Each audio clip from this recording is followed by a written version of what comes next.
At home? On the go? Share with us below. Now, let's dive into today's story. Chapter 1. The Celebration. Drake Sullivan stood frozen at the entrance of Bellini's, one of Philadelphia's most exclusive restaurants.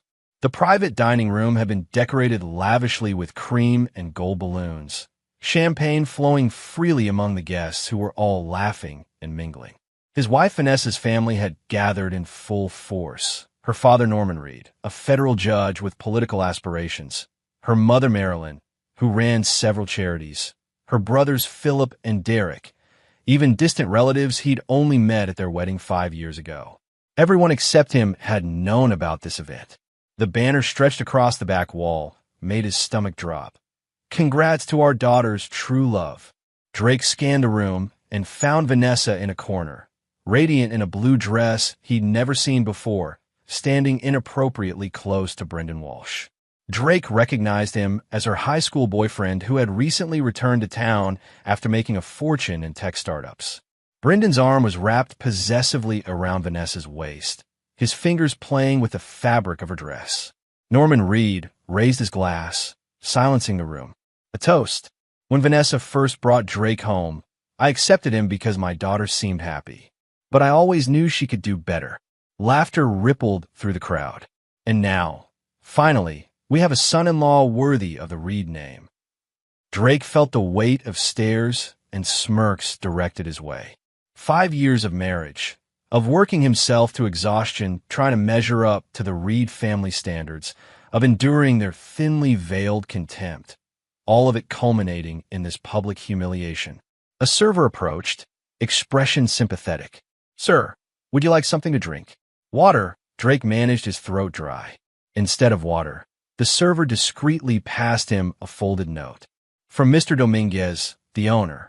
Drake unfolded the paper, reading the neat handwriting within. "Mr. Sullivan, please meet me in my office immediately. Back hallway, last door on the left. Your wife and the Reeds have been using my establishment for meetings over the past 6 months. I have everything recorded. You need to see this now. Antonio Dominguez." Drake pocketed the note and made his way through the crowd. Vanessa spotted him and momentarily froze, guilt flashing across her face before she composed herself. "Drake, you're early." She extricated herself from Brendan's embrace and approached, kissing him on the cheek. "We were just about to call you." "Were you?" Drake asked quietly. "Of course." Her smile never reached her eyes. "This dinner is to celebrate Brendan's investment in Daddy's campaign. You know how important this Senate run is for the family." Drake studied his wife's face, the practiced sincerity, the careful distance in her eyes. "And the banner? The toast about the true son-in-law? Just Daddy being dramatic," she laughed, waving her hand dismissively. "You know how he gets after a few drinks." Norman approached, clapping Drake on the shoulder with painful force. "Ah, the other son-in-law arrives. Glad you could join us, though you weren't exactly invited to the planning phase." More laughter from the gathered family. Drake nodded politely. "If you'll excuse me, I need to use the restroom." He made his way to the back hallway, finding the door with A. Dominguez on a brass plate. He knocked once and entered. Antonio Dominguez sat behind a mahogany desk, his expression grim. The restaurant owner was in his 60s, with silver hair and the weathered face of someone who had seen much in life. "Mr. Sullivan." Antonio rose to shake his hand. "I apologize for the intrusion, but I believe a man should know when he's being deceived." "What's this about?" Drake asked, though he already suspected. Antonio gestured to a computer monitor. "Your wife and Mr. Walsh have been meeting here every Friday for months. Judge Reed arranged a private room for them, supposedly for campaign planning. He played a video showing Vanessa and Brendan in passionate embraces, followed by clips of the Reed family discussing Drake. How much longer until Vanessa leaves him? Norman asked in one clip. As soon as the divorce is finalized, Brendan replied. We've already transferred most of the assets. Drake won't even know what hit him. Good. He was never right for this family. The final clip showed a meeting from just 3 days ago. The prenup protects everything, Vanessa assured Brendan. Drake signed away his rights to contest anything. By the time I serve him papers next month, the family trust will be completely shielded. And what about his restaurant? Brendan asked. Norman laughed. The health inspector visiting next week is an old friend. One failed inspection, and Sullivan's Grill will be shuttered. Drake will be ruined professionally and financially. Antonio, stop the video. I don't involve myself in my patron's affairs, Mr. Sullivan, but my father built this restaurant on principles. What they're planning is wrong. Drake sat in silence, processing the betrayal. Not just the affair, but the calculated plan to destroy everything he'd built. Why show me this? Drake finally asked. Antonio's eyes hardened.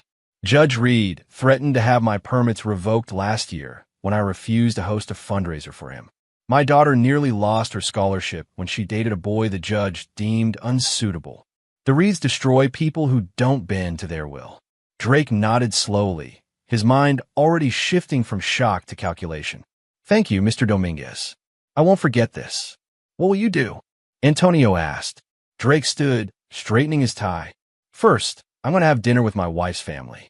Then, I'm going to make some plans of my own. As Drake turned to leave, Antonio called after him. Mr. Sullivan? My cousin is the health inspector they mentioned. I'd be happy to make a call. Drake gave a small smile. I'd appreciate that. And please, call me Drake. He returned to the dining room, taking his seat beside Vanessa. She looked at him nervously, noting his changed demeanor. Everything okay? She asked. Drake smiled, raising his glass. Never better. Let's celebrate. Chapter 2. The Unraveling. Drake spent the next week in a state of controlled fury, carefully masking his knowledge while gathering information. He hired private investigator Teresa Alvarez, a former prosecutor who specialized in cases involving corrupt officials. Judge Reed has enemies, Teresa explained in Drake's office above Sullivan's Grill. People who've been waiting for a chance to take him down. Drake's restaurant had become his sanctuary, the one place the Reed family rarely visited. The industrial kitchen and rustic dining room represented everything he'd built from nothing, after leaving the special forces and using his savings to create something of his own. I need to know everything, Drake told her. Their finances, their secrets, their plans. Teresa nodded. This won't be cheap. Money isn't an issue. Drake slid a check across the desk. I've been preparing for emergencies. While Teresa worked, Drake maintained his routine. He cooked breakfast for Vanessa each morning, kissed her goodbye, and pretended not to notice her longer work hours or the unfamiliar cologne that sometimes clung to her clothes. At night, he searched their home while she slept, finding divorce papers hidden in her home office, already signed and dated for the following month. A separate document outlined the plan to transfer ownership of Sullivan's Grill to Brendan Walsh's holding company after the unexpected health inspection failure. 3 days after hiring Teresa, Drake met with Antonio Dominguez again, this time at Sullivan's Grill after closing. The health inspection has been postponed indefinitely, Antonio said. My cousin sends his regards. Thank you, Drake replied, pouring them both a whiskey. Have you heard anything else? Antonio nodded. Judge Reed is planning something big with this Senate run. He's been meeting with people he shouldn't know, receiving packages late at night at his home. Drake raised an eyebrow. Political corruption? Worse, I think. The men I've seen, they're not politicians or donors. They're the kind of people my father would have barred from our restaurant. This aligned with what Teresa had discovered. Judge Norman Reed presented a public image of law and order, but his connections extended into Philadelphia's criminal elements. I need access to your security footage, Drake said. All of it. Antonio hesitated only briefly before nodding. I'll have copies delivered tomorrow. The next morning, Teresa arrived at Sullivan's Grill with a thick file. Drake locked the door to his office before she spread documents across his desk. Judge Reed has been laundering money through his campaign, she explained. Millions moving through shell companies, offshore accounts, properties purchased through intermediaries. Drake examined financial statements showing irregular transfers. And Brendan Walsh? That's where it gets interesting, Teresa said, pulling out several photographs. Walsh isn't just Vanessa's lover.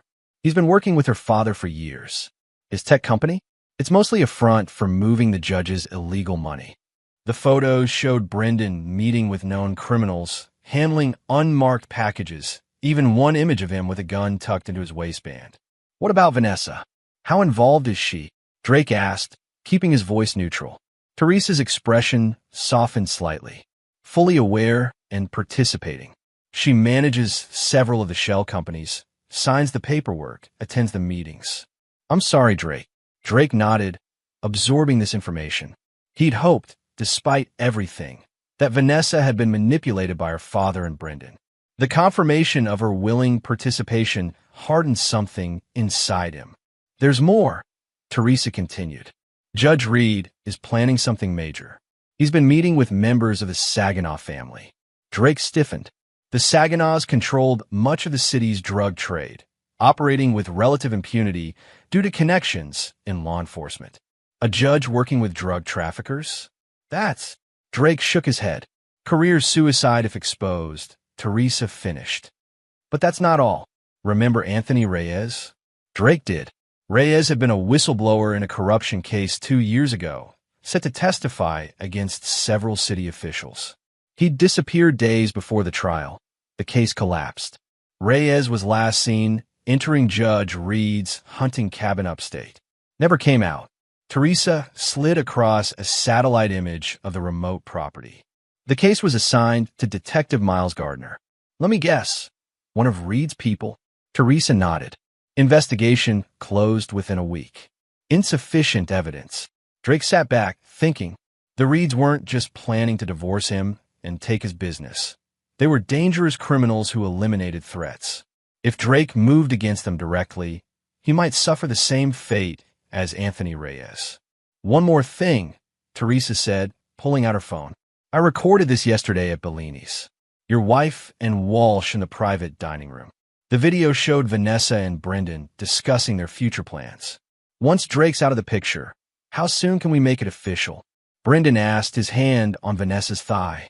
Daddy says we need to wait at least 6 months after the divorce for appearances, Vanessa replied. But honestly, who cares? Drake was always just a placeholder until you came back. The pathetic thing is he still thinks I love him. Brendan laughed. Poor bastard actually works for a living. No wonder your father can't stand him. Drake was a mistake, Vanessa agreed, but a useful one.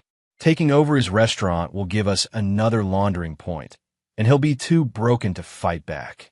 Drake watched impassively, something cold and calculating settling in his chest. The woman in the video was a stranger wearing his wife's face. I've seen enough, he said, stopping the video. What kind of evidence would the FBI need to move against Judge Reed? Teresa looked surprised. You're thinking of going to the authorities? That's dangerous, Drake. These people have connections everywhere. I'm not going to the authorities, Drake clarified. Not yet. I'm asking what evidence would be required to ensure a conviction when the time comes. Teresa studied him, realizing his intent. Financial records, proof of meetings with known criminals, evidence linking him to Anthony Reyes's disappearance. Witness testimony would help, but that's difficult given what happened to Reyes. Drake nodded. I need time. Can you continue your investigation? Focus on the hunting cabin, the Saginaw connection, and anything involving Brendan Walsh's companies. I can, but Drake, what are you planning? Drake's expression revealed nothing as he gathered the documents. I'm going to give the Reeds exactly what they want, and then I'm going to take everything from them. That evening, Vanessa returned home late, smelling of expensive cologne and wine. Drake greeted her with a kiss and dinner, playing the role of the oblivious husband. How was your day? He asked, serving her favorite pasta dish. Exhausting, she sighed. Daddy's campaign is demanding so much time. Understand, Drake said, refilling her wine glass. Family comes first. Vanessa looked relieved at his acceptance. Thank you for being so supportive. Not all husbands would be. Drake smiled. Not all husbands love their wives the way I love you. Vanessa's brief flash of guilt was almost imperceptible, but Drake caught it. 5 years of marriage had taught him to read her perfectly. Is something bothering you? Vanessa asked, noticing his intense gaze. Just thinking about the future, Drake replied honestly, and how quickly things can change. Chapter 3, The Architect. Drake Sullivan hadn't always been a restaurateur. Before meeting Vanessa Reed, he'd served 8 years in military special operations, specializing in intelligence and psychological warfare. Those skills had remained dormant during his marriage, buried beneath his efforts to be the husband Vanessa wanted. Now, alone in his restaurant office after hours, Drake accessed a secure email account he hadn't used in years. He sent a simple message to an old commander, requesting assistance. Priority level, personal. The reply came within hours. Assets available. Parameters. Drake outlined what he needed: surveillance equipment, secure communication channels, and contacts who could move discreetly in financial and legal circles. By morning, he had confirmation that help was on the way. His former teammate, Kyle Morrison, arrived at Sullivan's Grill 2 days later, ostensibly as a new hire in the kitchen. In reality, Kyle brought military-grade surveillance equipment and the expertise to use it. "You look soft, Sullivan," Kyle remarked as they set up monitoring devices in Drake's office. "Civilian life treating you well?" "It has its moments," Drake replied, testing a miniature camera. Kyle studied him. "This isn't just about a cheating wife, is it?" "The Reed family. I looked them up. Judge is connected." "Dangerous." "Yes." "And you're sure about this?" "Once we start, there's no going back to normal life." Drake's expression hardened. "There's no normal life to go back to." "They've made sure of that." Kyle nodded, understanding. "Then let's get to work." Over the next week, Drake's investigation expanded. Kyle bugged Brennan Walsh's car and office. Teresa continued tracking financial transactions. Antonio Dominguez provided access to his restaurant's secure rooms where the Reeds held meetings. Drake himself maintained perfect normalcy with Vanessa, even suggesting they plan a weekend getaway. "That sounds wonderful," Vanessa said, genuinely pleased. "Where were you thinking?" "Your father mentioned that hunting cabin of his," Drake suggested casually. "Said it's peaceful this time of year." Vanessa's smile faltered slightly. "Oh, that old place? It's so remote and rustic. Wouldn't you prefer a luxury hotel somewhere?" "Actually, I've been thinking about getting more into nature," Drake pressed. "Your father's been promising to take me hunting for years." "I'll talk to Daddy about it," Vanessa said, clearly uncomfortable. "But he's very particular about that property." Drake nodded, noting her reaction. "No rush. Just a thought." That night, after Vanessa fell asleep, Drake received an encrypted message from Teresa, located Reyes's vehicle, submerged in lake 3 miles from cabin, sending coordinates. The pieces were falling into place, but Drake needed more, concrete proof that would destroy the Reeds completely. The opportunity came unexpectedly. Vanessa announced a weekend trip to New York with her mother for a charity event. "It's last minute, I know," she apologized, "but this could be huge for Daddy's campaign." Drake expressed appropriate disappointment while internally celebrating the opening.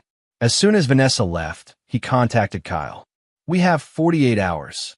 Time to visit the cabin." Kyle arrived with a third man, Martin Diaz, a forensic specialist who had worked with them overseas. "This is highly illegal," Martin warned as they loaded equipment into Kyle's SUV. "Breaking into a federal judge's property. The cabin's in his wife's name," Drake corrected. "Technically, we're breaking into Marilyn Reed's property." Martin rolled his eyes. "Oh, well, that makes it completely fine then."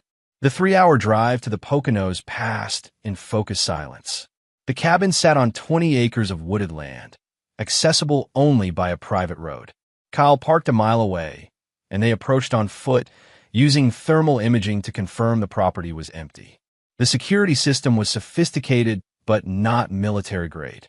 Martin bypassed it within 15 minutes, granting them access without triggering alarms. "We have 4 hours before the system automatically pings for verification," Martin explained. After that, security company calls the owner. The cabin's rustic exterior belied its luxurious interior. Expensive furniture, state-of-the-art entertainment system, fully stocked bar. Drake moved methodically through the space, photographing everything while Kyle placed surveillance devices in strategic locations. "Check this out," Martin called from the study. He was examining the bookshelf, which had tiny scratches at one edge. Classic concealment technique. Together, they located and triggered the hidden mechanism, revealing a secret room behind the bookcase. Inside, they found a computer, file cabinets, and a safe. "I need time with this," Martin said, connecting equipment to the computer. While Martin worked, Drake and Kyle searched the rest of the cabin. In the basement, Kyle discovered irregularities in the concrete floor. Recently poured, he noted, tapping different sections. This area sounds different. Drake examined the space, noting its location relative to the rest of the cabin.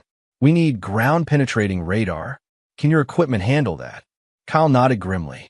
But if we find what I think we'll find, we're venturing into territory beyond simple revenge, Drake. I know. The radar confirmed their suspicions. Something large was buried beneath the concrete. They took detailed readings, but left the floor intact. Disturbing, it would alert the Reeds. Meanwhile, Martin had cracked the computer security. You need to see this, he called.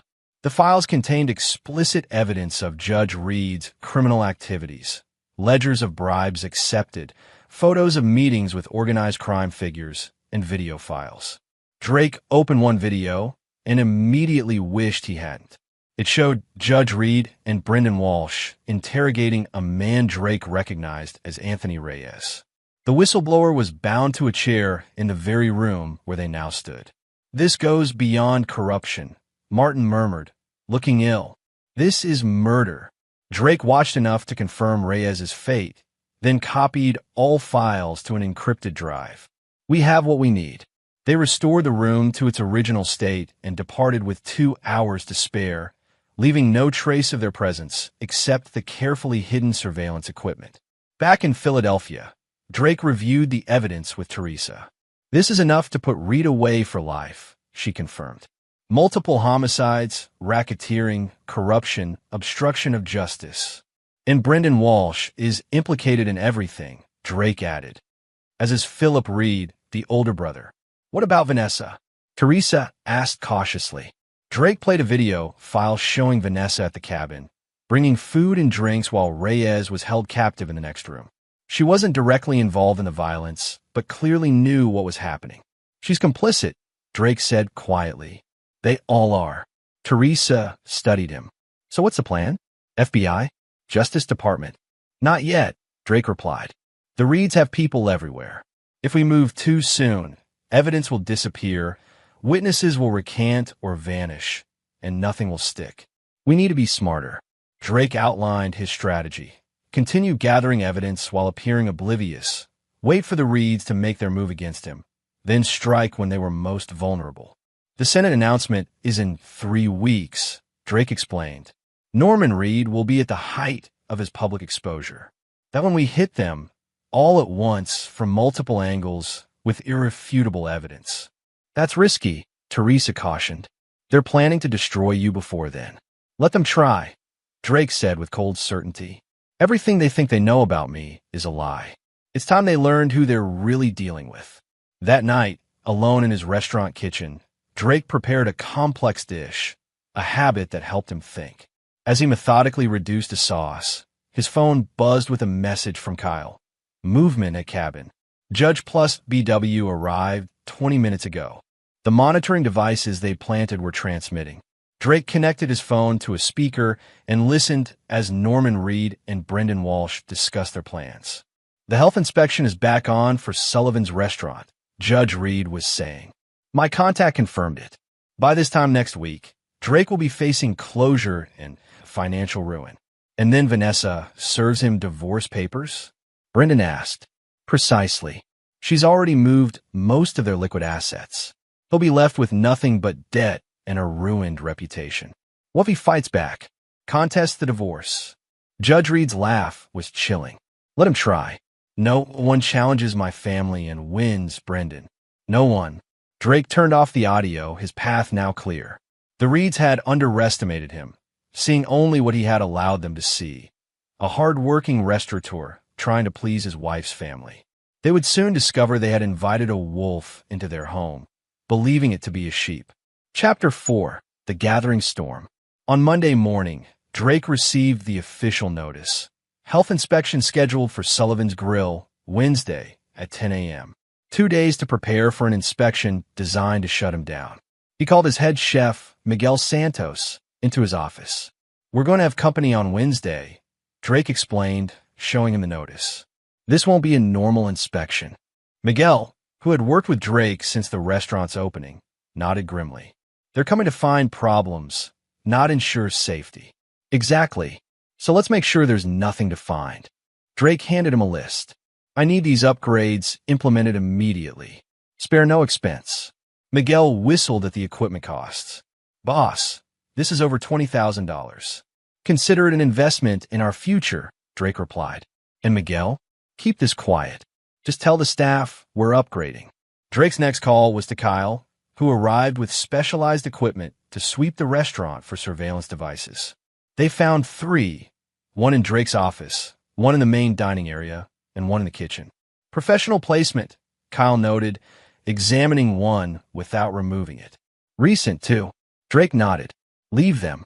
I want them to think their plan is working. While Kyle worked, Drake met with his lawyer, Sophia Bennett, a stern woman who had once sued Judge Reed and held a personal grudge against him. These divorce papers are egregious, Sophia said, reviewing the documents Drake had found in Vanessa's office. She's claiming everything. The restaurant, your savings, even personal property you owned before marriage. Can she get it? Drake asked. Not legitimately, no, but with her father's influence. Sophia trailed off. I understand. I need you to prepare counterfilings, but don't submit anything yet. When Vanessa serves me, I want to be ready to respond immediately. Sophia studied him curiously. You seem remarkably calm for someone about to lose everything. Drake smiled thinly. Who says I'm going to lose? That evening, Drake invited Antonio Dominguez to Sullivan's Grill for dinner. The older man looked worried. My sources say Judge Reed is making moves against you, Antonio said quietly. The health inspector is his personal friend, Herbert Grossman. Nothing will pass his inspection. I'm counting on that, Drake replied, serving Antonio a perfect filet mignon. In fact, I'm going to make it easy for him to find violations. Antonio looked confused. You want to fail the inspection? I want them confident in their victory, Drake explained. When people believe they've won, they get careless. Antonio nodded slowly. You're a surprising man, Mr. Sullivan. What can I do to help? Continue allowing them to use your restaurant for meetings. I need their conversations recorded. Drake paused. And I need one more favor. Your cousin Rico, the legitimate health inspector, can he perform an official inspection tomorrow before Grossman arrives? Of course. But what good will that do if Grossman is determined to shut you down? Drake's smile was predatory. Documentation. Evidence of bad faith when we need it. The following day, Rico Dominguez conducted a thorough inspection of Sullivan's Grill, documenting its impeccable condition with photos and a signed report.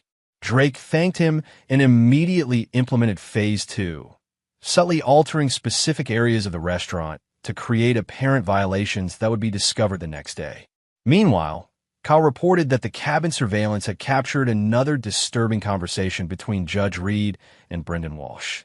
The Saginaw deal closes after my Senate announcement, Reed said. $20 million funneled through your tech companies, then offshore. The construction contracts for the waterfront development will be awarded within days. And our cut? Brendan asked. $5 million each, completely untraceable. But first we clean house. Anyone who knows too much becomes a liability. Drake listened grimly. The Reeds weren't just corrupt. They were planning something that would affect the entire city, involving one of Philadelphia's most notorious crime families. That night, Vanessa returned home later than usual, tension evident in her movements. Drake greeted her with a glass of wine and calm inquiries about her day. You seem stressed, he observed, massaging her shoulders. Vanessa relaxed slightly under his touch. Just campaign pressures.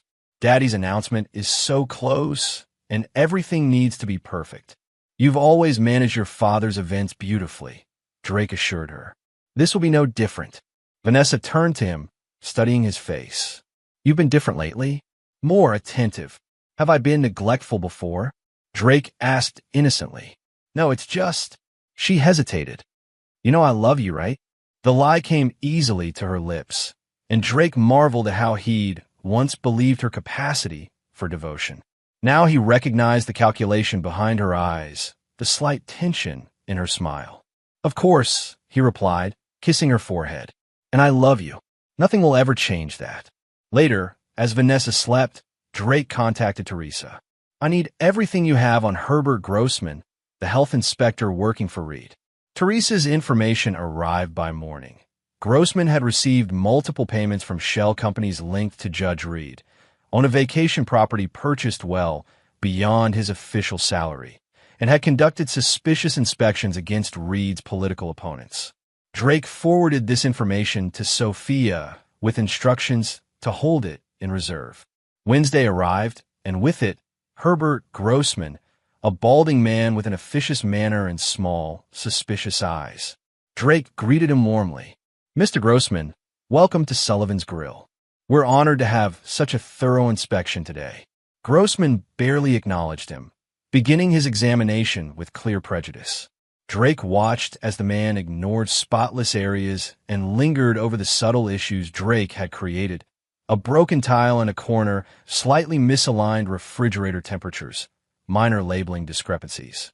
Miguel played his part perfectly, appearing nervous and making small mistakes under Grossman's scrutiny. By the end of the 3-hour inspection, Grossman's clipboard was filled with violations. "This is unacceptable," Grossman declared, clearly pleased with himself.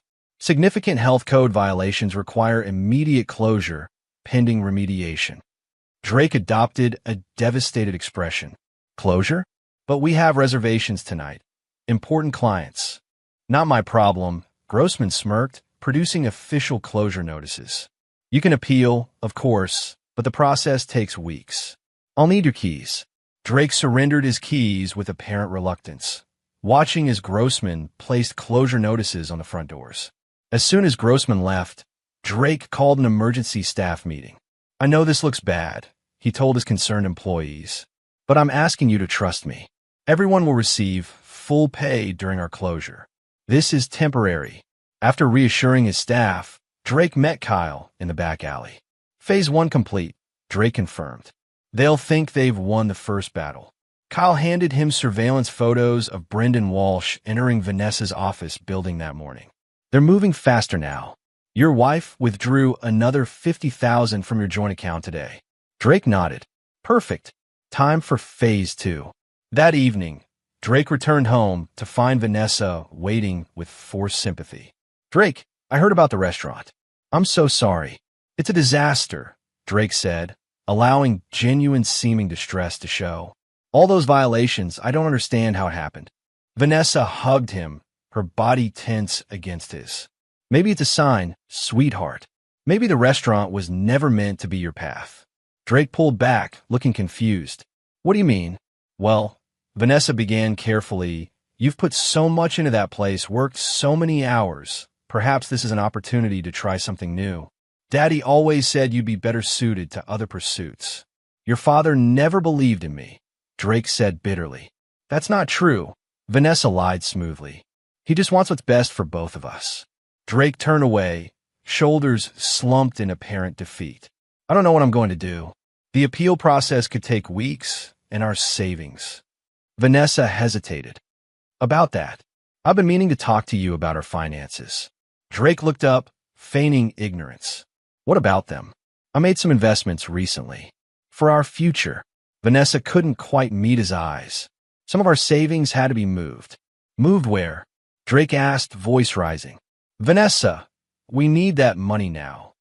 "It's complicated," she countered, her voice hardening slightly. "Financial matters were never your strength, Drake. I did what was necessary." Drake paced the room, displaying the anger and confusion she expected. "I need to think. I'm going out." "Where?"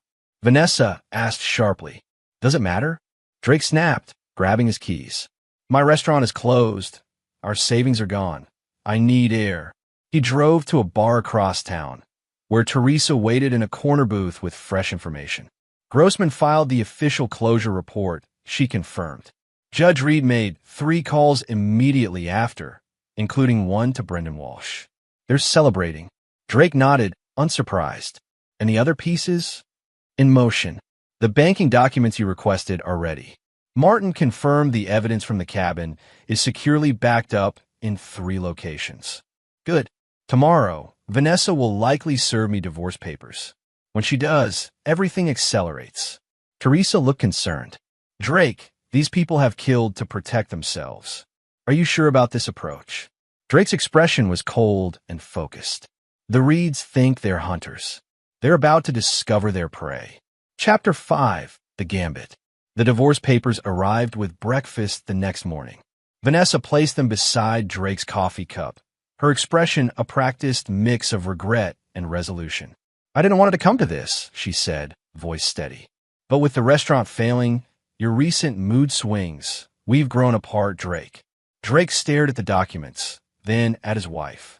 5 years of marriage, and you serve me papers over breakfast? I'm trying to be civilized, Vanessa replied. My lawyer says this arrangement is more than fair. Drake skimmed the papers, noting the expected one-sided terms. Vanessa would retain their home, investments, and receive alimony despite her family's wealth. Drake would assume all debts associated with the now-closed restaurant. Fair. Drake laughed bitterly. You're taking everything and leaving me with nothing. You signed the prenup, Vanessa reminded him coldly. Besides, I'm being generous considering your limitations. Drake's jaw tightened. Limitations? Let's be honest, Drake. You never fit in my world. Daddy tried to help you, offered you positions in his company's connections that could have made you something. Instead, you insisted on that little restaurant, working with your hands like some. She hesitated, disdain evident, common laborer. The mask had finally dropped, revealing the contempt she'd hidden during their marriage. I see, Drake said quietly. And Brendan Walsh fits better into your world, I suppose. Vanessa flinched slightly. What does Brendan have to do with this? Please, Drake scoffed. The true son-in-law celebration? The late nights? The cologne on your clothes? I'm not blind, Vanessa. Vanessa composed herself. Brendan is a family friend who understands our world. Whatever you're implying is your insecurity talking. And the money you've been moving from our accounts? That's just insecurity too. Vanessa's eyes narrowed. I protected our assets while you drove your business into the ground. You should be grateful. Drake stood slowly. I'll have my lawyer review these papers. Don't bother fighting this, Vanessa warned. Daddy has already spoken with Judge Hamilton. The divorce will proceed regardless. Drake gathered the papers without another word and left the house. In his car, he immediately called Sophia. She served the papers, mentioned that her father has spoken with Judge Hamilton. Sophia sighed. Hamilton is deep in Reed's pocket. We'll need to file for a different judge immediately. Do it, Drake instructed, and implement the financial countermeasures. His next call was to Kyle. It's time. Activate everything. While Drake had appeared to be spiraling into defeat, he had been methodically preparing his counterattack. The first move came 3 hours later, when Vanessa received an urgent call from her bank. Mrs. Sullivan? This is Charles Winthrop from First National Trust. There's been unusual activity on your accounts that requires immediate verification. Vanessa arrived at the bank to discover she'd been locked out of not only the joint accounts with Drake, but several of her personal accounts as well. This is ridiculous, she fumed at the bank manager. These are my accounts. Actually, Mrs. Sullivan, the manager explained calmly. The accounts in question were flagged for potential fraud. Several large transfers over the past month triggered automatic security protocols. I authorized those transfers without your husband's knowledge or consent, according to our records. For joint accounts, that's problematic. Meanwhile, Drake met with Antonio Dominguez at a secure location to review the latest recordings from Bellini's restaurant. She served him this morning, Vanessa was telling her father and Brendan. He looked pathetic, just broken. Judge Reed laughed. Did he cry? Sullivan always struck me as the crying type. Nearly, Vanessa replied. The best part is, he has no idea about the restaurant sale. Everything proceeding as planned then, Brendan confirmed. My company acquires Sullivan's Grill at bankruptcy auction. We renovate and reopen under a new name and establish another clean channel for the Saginaw funds. Judge Reed's voice lowered. The Senate announcement is in 11 days. Once that's done and the initial media scrutiny passes, we move the full amount. $20 million through the restaurant, the construction contracts, and Walsh's tech companies. And the other matter? Brendan asked carefully. being handled as we speak. Henderson and Marks will both be removed from the equation before they can testify. Drake stopped the recording. Henderson and Marks, who are they? Antonio looked grim. City inspectors who approved the waterfront development despite environmental concerns. Word is they've been cooperating with a federal investigation. Drake nodded. They're tying up loose ends before the senator announcement. We need to accelerate our timeline. That afternoon, Sophia filed emergency motions contesting the divorce proceedings, specifically requesting removal of Judge Hamilton due to conflict of interest. Simultaneously, she submitted evidence of financial malfeasance by Vanessa, freezing additional assets pending investigation. Drake himself visited the office of Councilwoman Elaine Porter, a longtime political rival of Judge Reed. These are serious allegations, Mr. Sullivan, Porter said, reviewing the documents Drake provided, carefully selected evidence of Reed's corruption that didn't reveal Drake's full hand. I know, Drake acknowledged, and dangerous ones. Judge Reed has connections throughout the city, including in my office, no doubt, Porter mused. Why come to me? Because you've stood against him before. Because your reputation for integrity is well-earned. Drake paused. And because the waterfront development he's orchestrating with the Saginaws would destroy your district. Porter's eyes widened slightly. You have proof of Reed's connection to the Saginaws. Some, Drake admitted. Not enough for criminal charges yet, but enough to delay the development contracts until a proper investigation can occur. Porter studied him. Your wife is Reed's daughter. This could be interpreted as a bitter husband's revenge. It could, Drake agreed. But the evidence speaks for itself. Review it, verify it, then decide. As Drake left Councilwoman Porter's office, he received a call from Teresa. We have a problem, she said without preamble. Judge Reed just called in favors at the police department. There's a warrant being prepared for your arrest. Alleged assault on Vanessa. Drake absorbed this calmly. She's claiming I hit her, according to my source. She visited the emergency room this morning with bruises. Dr. Landry signed the report. Another Reed family friend, Drake noted. How much time do I have? Hours, maybe less. Drake, this is serious. Domestic violence charges would destroy your credibility and give them leverage in the divorce. It would, Drake agreed. If I were anywhere they could find me. Implement contingency plan B. I'm going dark for 48 hours. Drake's disappearance sent the Reed family into a frenzy. Police arrived at his home and restaurant with arrest warrants, finding neither Drake nor any trace of where he might have gone. Vanessa, sporting professionally applied makeup to simulate bruises, gave tearful interviews about her abusive husband. Judge Reed publicly condemned Drake, promising that justice will be served against this violent coward. Meanwhile, Drake operated from a secure location, a waterfront warehouse owned by a shell company he had established years earlier as a contingency. Kyle and Teresa coordinated their activities through encrypted channels, implementing Drake's carefully constructed plan. First, Rico Dominguez filed a formal complaint against Herbert Grossman, providing evidence of the fabricated health violations at Sullivan's Grill. This triggered an automatic review process, temporarily invalidating the restaurant's closure. Second, Martin accessed the banking records Drake had quietly assembled, documenting Vanessa's systematic theft from their joint accounts. These records were anonymously delivered to the Financial Crimes Division of the Philadelphia Police Department, a unit independent from Judge Reed's influence. Third, Sophia filed emergency injunctions preventing any sale or transfer of Sullivan's Grill, citing evidence of conspiracy to defraud. By the second evening of Drake's disappearance, the Reed family was facing unexpected resistance on multiple fronts. Judge Reed called an emergency meeting at his home, unaware that Kyle had installed surveillance devices there as well. This is unacceptable, Reed raged. Where the hell is Sullivan? And why are these legal challenges proceeding? My contacts say Judge Hamilton may be recused from the divorce case, Philip Reed reported. Sullivan's lawyer filed compelling evidence of bias. What evidence? Vanessa demanded. Hamilton has been on our payroll for years. That's the problem, Brendan interjected. Someone provided banking records showing payments from our shell companies to Hamilton. Nothing definitive, but enough to raise questions. Judge Reed paced the room.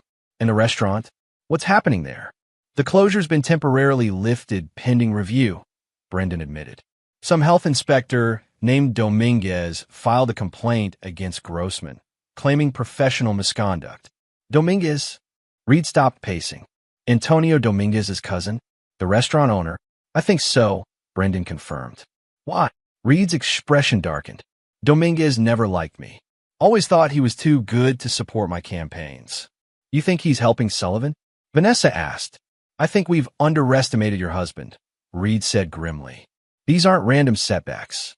This is coordinated resistance. Drake watched the surveillance feed with grim satisfaction. The Reeds were beginning to realize they faced a formidable opponent, not the broken man they had expected. On the third morning, Drake implemented the next phase of his plan. Teresa delivered a comprehensive file to FBI Special Agent Marcus Rivera, evidence of Judge Reed's corruption, his connections to the Saginaw family, and documentation of the waterfront development scheme. This is explosive material, Rivera noted, reviewing the file. But why anonymously? Why not come forward as a witness? My client fears for his safety, Teresa explained. Judge Reed has already demonstrated willingness to eliminate threats. You're referring to Anthony Reyes? Teresa nodded. My client has reason to believe Reed was involved in Reyes's disappearance. The evidence is circumstantial but compelling. Rivera studied her. This wouldn't happen to involve Drake Sullivan, would it? The restaurateur whose wife recently accused him of assault. Teresa maintained a neutral expression. I can neither confirm nor deny my client's identity. Convenient timing, Rivera observed. Reed's daughter accuses her husband of assault, and suddenly we receive evidence of Reed's corruption. The evidence stands on its own, Teresa countered. Investigate it or don't. That's your choice. But people's lives are at stake, including two city inspectors named Henderson and Marks. Rivera's expression changed. What about them? They may be in danger. Reed considers them liabilities in the waterfront development project. After leaving the FBI office, Teresa contacted Drake. Package delivered. Rivera was skeptical but engaged, especially when I mentioned Henderson and Marks. Good, Drake replied. Is everything ready for tomorrow? Yes. Operation Prodigal Son is set. The following morning, Drake Sullivan walked into Philadelphia Police Department headquarters and surrendered himself voluntarily. The media had been anonymously tipped off, ensuring cameras captured his arrival. Drake appeared calm and collected, dressed in an impeccable suit, not the appearance of a fugitive domestic abuser. Mr. Sullivan, Detective Gardner sneered, the same detective who had closed the Anthony Reyes case prematurely. How kind of you to join us after evading arrest. I wasn't evading anything, Drake replied politely. I was gathering evidence. He nodded to Sophia, who placed a thick file on the detective's desk. Evidence that proves Vanessa Reed Sullivan fabricated her assault claims as part of a larger conspiracy orchestrated by Judge Norman Reed. Gardner glanced at the file without opening it. Save it for court. You're being charged with domestic assault and battery. No, Sophia interjected firmly, he's not. Not when you review the evidence, which includes security footage from the Sullivan residence showing Mrs. Sullivan applying fake bruises the morning she claimed to have been assaulted. She played a short video on her tablet, clearly showing Vanessa carefully applying makeup to create the appearance of bruises. Gardner paled slightly. This could be doctored. The original footage has been verified by 2 independent forensic experts, Sophia replied. Their sworn affidavits are in the file, along with evidence that Dr. Landry, who signed the medical report, received a $50,000 payment from one of Judge Reed's shell companies the same day. The detective glanced toward the door, clearly uncomfortable. This doesn't change the fact that a warrant was issued. A warrant based on false testimony is invalid, Sophia countered. But by all means, arrest my client. The press conference we've scheduled for noon will be even more dramatic if he's in handcuffs. Gardner looked from Drake to Sophia, then at the waiting media outside. Wait here, he muttered, taking the file and leaving the room. Drake turned to Sophia. How long? 20 minutes before Gardner calls Reed. Another 20 before Reed realizes the implications. That gives us approximately 1 hour before they mount a counteroffensive. Drake nodded. Perfect. By then, Phase 4 will be active. Gardner returned 40 minutes later, visibly agitated. The charges are being reviewed, he announced reluctantly. You're free to go for now, Sullivan. But don't leave town. Drake smiled pleasantly. I wouldn't dream of it, Detective.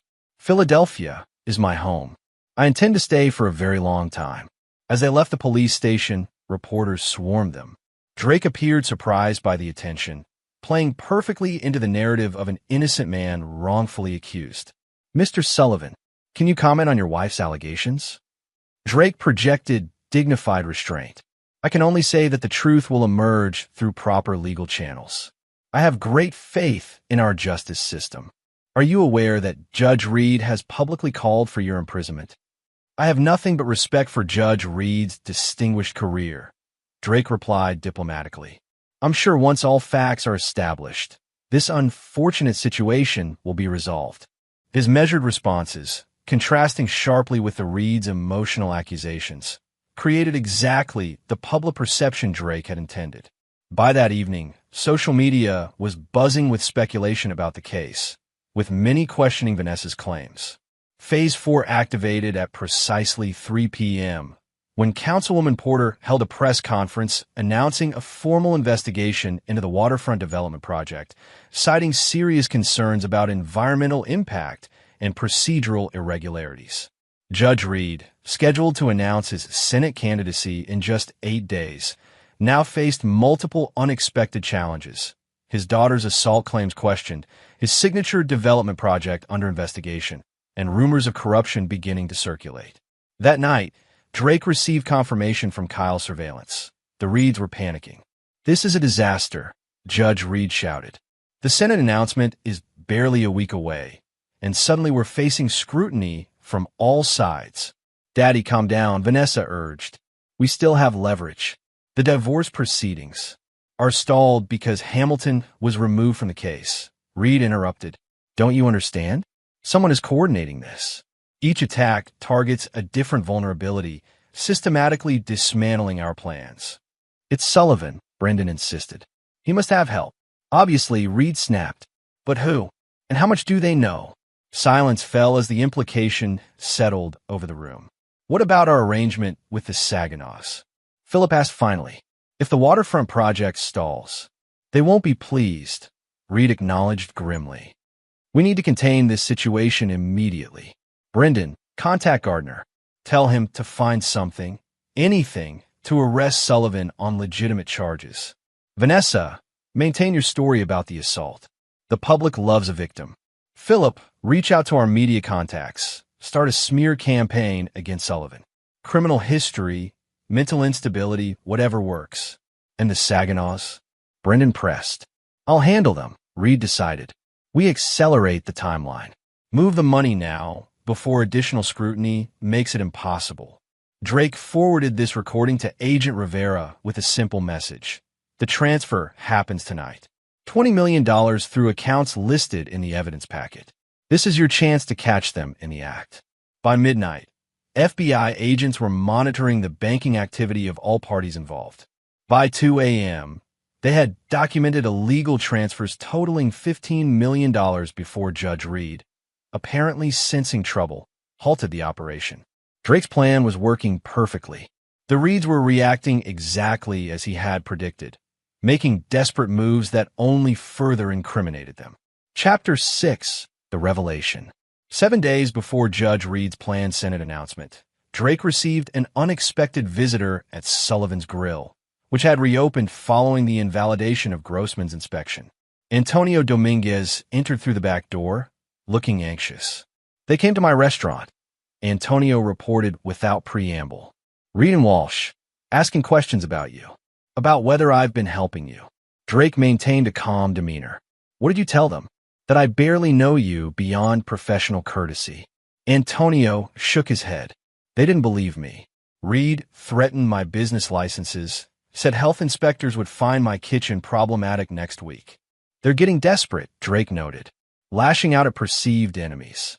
Desperate is dangerous, Antonio warned. My sources say Reed met with Calvin Saginaw yesterday. Not as lieutenants, Saginaw himself. This was significant. Calvin Saginaw rarely met personally with anyone outside his organization, preferring to operate through intermediaries to maintain deniability. What else? Drake pressed. They're looking for something. Reed keeps mentioning recordings and surveillance. He thinks someone has been monitoring him. Drake nodded thoughtfully. They're beginning to understand the scope of what they're facing. Drake, Antonio said seriously, these people, they don't just threaten. The Saginaws have eliminated entire families who cross them. I know the risks, Drake assured him, but we're past the point of retreat. The next 48 hours are critical. After Antonio left, Drake contacted Kyle. Remove all surveillance equipment from the Reed properties immediately. They're actively searching for it. Already done, Kyle confirmed. But you should know, they've hired private security for the judge's home and Vanessa's apartment. Professional contractors, likely former military. Expected, Drake replied. Implement countermeasures as planned. That afternoon, Sophia called with news from the divorce proceedings. The case has been reassigned to Judge Caroline Wilson. Drake raised an eyebrow. Wilson? She's known for her strict adherence to legal procedure. Exactly, Sophia sounded pleased. Reed can't influence her. She's reviewing our evidence of financial misconduct by Vanessa and has frozen all contested assets pending resolution. How did the Reeds react? Violently. Norman Reed actually yelled at Wilson in her chambers. She threatened him with contempt. This was better than Drake had anticipated. Judge Reed's composure was cracking under pressure, making mistakes that further undermined his position. That evening, national news broke a story that sent shockwaves through Philadelphia. FBI investigating prominent judge for corruption, organized crime ties. While Reed wasn't named in the initial reports, the details made his identity clear to informed observers. Drake watched the coverage from Sullivan's Grill, where business had surprisingly increased following the publicity surrounding the false closure and Drake's subsequent vindication. The restaurant was full, customers sending supportive comments and curious glances his way. Miguel approached his table. Boss, there's someone asking to see you. Says her name is Gloria Reed. Drake concealed his surprise. Vanessa's mother, Gloria, had always been the most distant member of the Reed family, maintaining a careful public image while avoiding direct involvement in her husband's activities. Send her to my office, Drake instructed. Gloria Reed entered cautiously, looking elegant but strained. Unlike her husband and daughter, Gloria had always treated Drake with basic courtesy, if not warmth. Drake, she said softly, accepting the seat he offered. Thank you for seeing me. Of course, he replied neutrally. What can I do for you, Gloria? She clasped her hands tightly. This situation, it's spiraling out of control. Norman is not himself. Vanessa is following his lead, as always. Drake waited, saying nothing. I know my husband and daughter have treated you terribly, Gloria continued. The divorce, the false allegations, it's unconscionable. Yet you've said nothing publicly, Drake observed. Gloria flinched. I've spent 30 years looking the other way, Drake. It's what was expected of me. And now I'm afraid, she admitted. These rumors about Norman's connections to the Saginaws.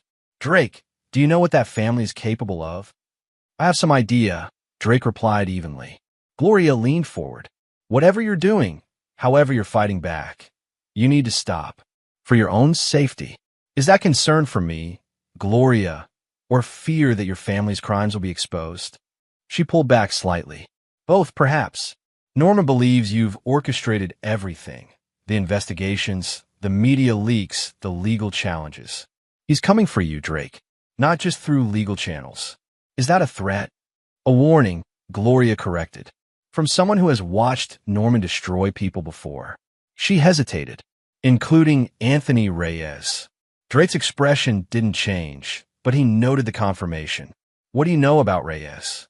Only that he disappeared after threatening to expose Norman. I don't ask questions when people vanish from Norman's life. Willful ignorance is still complicity, Gloria. She looked away. I know. I've told myself otherwise for decades, but I know. She stood to leave. I can't offer a deal. Norman is prepared to drop everything. The divorce, the allegations, the attacks on your business. In exchange, you cease whatever campaign you're waging against him. Drake studied her carefully. Did Norman send you with this offer? Gloria hesitated fractionally. Yes.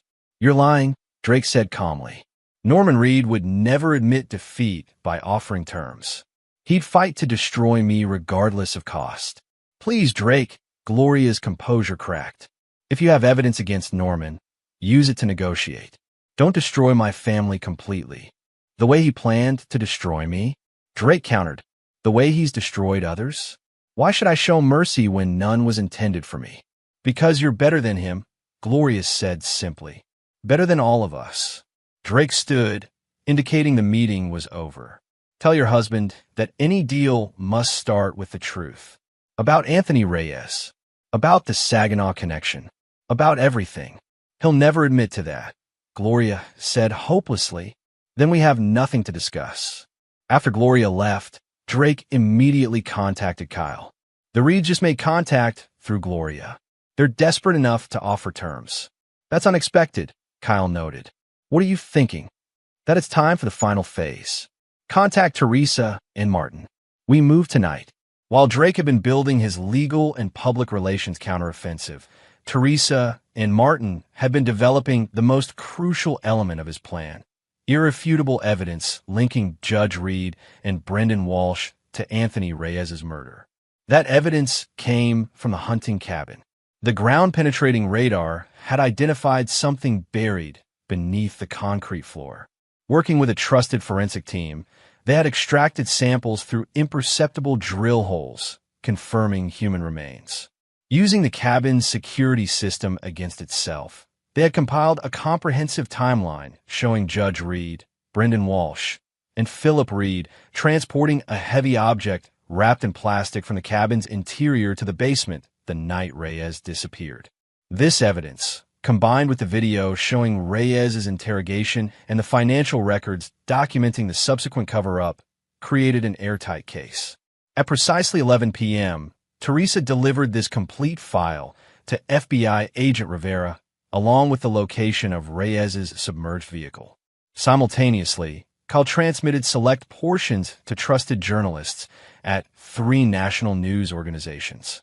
By midnight, FBI agents were securing Judge Reed's hunting cabin. By 2 a.m., they had obtained emergency warrants for the Reed family compound, Brendan Walsh's penthouse, and the offices of Walsh Technology Ventures. Drake watched from his restaurant as the operation unfolded. Teresa provided regular updates. Reed compound secured. Judge in custody. Then, Walsh arrested at his home. Philip Reed apprehended attempting to board private flight. Dawn brought news headlines that shocked Philadelphia. Federal judge arrested. Norman Reed facing charges of murder, corruption. Tech CEO Brendan Walsh implicated in killing of whistleblower. Senate hopeful's criminal empire exposed. At 7 a.m., Drake received a call from a number he didn't recognize. It was Vanessa, using a borrowed phone. "What have you done?" she demanded, voice raw with emotion. "I haven't done anything," Drake replied calmly. "Your father's crimes caught up with him. This is your revenge," Vanessa accused. "You orchestrated all of it. Your father murdered a man, Vanessa. Brendan helped him. They were planning to do the same to others. Did you expect me to ignore that? They're saying I was involved." Vanessa's voice cracked. "The FBI questioned me for hours about the cabin, about Reyes. Were you involved?" Drake asked simply. Silence stretched between them. "I didn't know they would kill him," Vanessa finally whispered. "I thought they were just going to scare him. But you knew he was being held against his will. You brought food while he was captive." Another pause. "How do you know that?" "I know everything, Vanessa. Every meeting, every plan, every lie." Drake, her voice turned pleading. "Whatever they're offering, I can give you more. Money, property, I have accounts you don't know about." "I don't want your money," Drake said coldly. "I want justice." "For what? For a divorce? For a failed restaurant?" Vanessa's desperation turned to anger. "You're destroying lives over wounded pride." "No, Vanessa. I'm ensuring murderers and criminals face consequences. Your father and Brendan killed man. They planned to kill others. They were corrupting our city, using your family's influence to protect criminals like the Saginaws. You don't understand, Vanessa insisted. Daddy was building something important. The Senate position would have given him even more power to abuse, Drake finished. It ends here, Vanessa. They're coming for me next, she said, voice small. Drake, please, help me. For what we once had. Drake closed his eyes, momentarily remembering the woman he'd believed he married, before learning everything had been a calculated lie. Goodbye, Vanessa. He ended the call, turning to find Teresa watching him with concern. Are you all right? She asked. Drake nodded. It's almost over. What's the status on the financial recovery? Sophia's team has identified most of the hidden accounts. With the RICO charges against Reed and Walsh, asset seizure is proceeding. You should recover everything they took, plus damages. And Sullivan's Grill? Fully cleared of all allegations. The health department issued a formal apology this morning. Drake smiled slightly. Then we have one final task. That afternoon, Drake submitted the complete evidence package regarding Vanessa's involvement in the Reyes case to the FBI. Security footage from the cabin showing her awareness of the captive, financial records documenting her role in the subsequent cover-up, and her recorded admissions from their phone conversation that morning. By evening, Vanessa Reed Sullivan had been arrested as an accessory to kidnapping and murder. As Drake watched the news coverage from his restaurant office, Antonio Dominguez joined him with a bottle of aged scotch. To justice, Antonio toasted, pouring 2 glasses. Drake raised his glass. To truth. The Reeds destroyed many lives, Antonio observed. Not just Reyes. Yes, Drake agreed. And now they'll answer for it. Antonio studied him curiously. May I ask you something? When did you begin suspecting them? When did all this start? Drake considered the question. I had doubts about Vanessa's commitment to our marriage for some time, but I didn't understand the full scope until that dinner at your restaurant, when her family celebrated her relationship with Brendan while I watched from the doorway. And the note I sent you changed everything, Drake acknowledged. It gave me proof of what I'd only suspected. Antonio nodded thoughtfully. You know, I've owned Bellini's for 30 years. I've seen many powerful families come and go. The Reeds were among the worst. Entitled, cruel, believing themselves above consequence. They weren't, Drake said simply. No, Antonio agreed. Thanks to you. As Antonio left, Drake remained in his office, watching the city lights emerge as darkness fell. The Reeds had believed him weak, a hard-working restaurateur trying desperately to please his wife's family, lacking the resources or cunning to fight back when they moved against him. They had failed to see the man beneath the mask, the strategic thinker, the patient planner, the ruthless enforcer of justice. Their fatal mistake had been believing Drake Sullivan was the man they had created in their minds, rather than the man he truly was. Chapter 7. The Trial. 6 months after the arrests, Philadelphia was still reeling from the revelations about the Reed family. The case had expanded far beyond Anthony Reyes's murder, uncovering decades of corruption, bribery, and criminal conspiracy. Drake Sullivan had rebuilt his life methodically.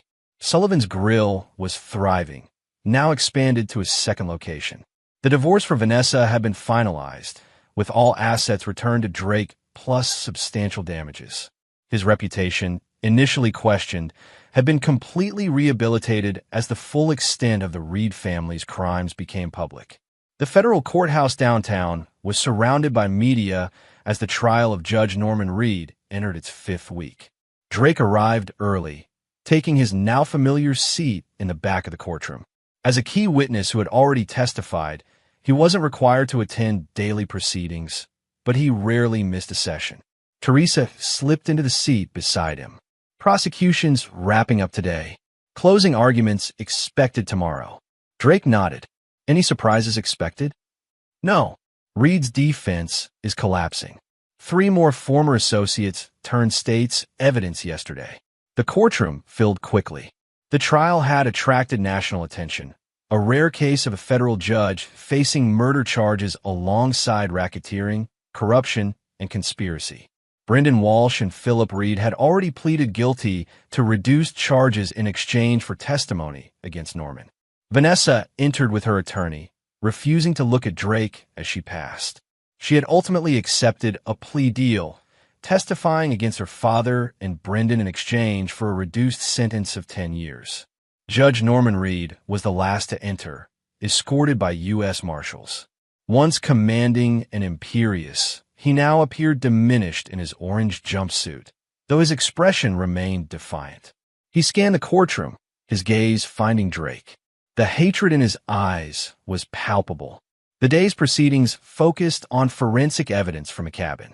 The concrete floor had been removed, revealing Anthony Reyes's remains. DNA evidence, tool marks, and soil samples created an irrefutable timeline of the murder and hasty burial. During a recess, Drake stepped outside for air. The autumn day was crisp, leaves swirling across the courthouse steps.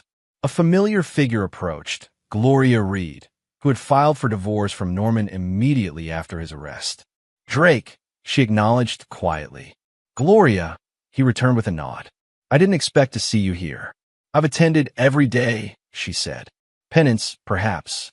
They stood in awkward silence until Gloria spoke again. "The prosecution offered me immunity for my testimony." "I know. Your statement was compelling."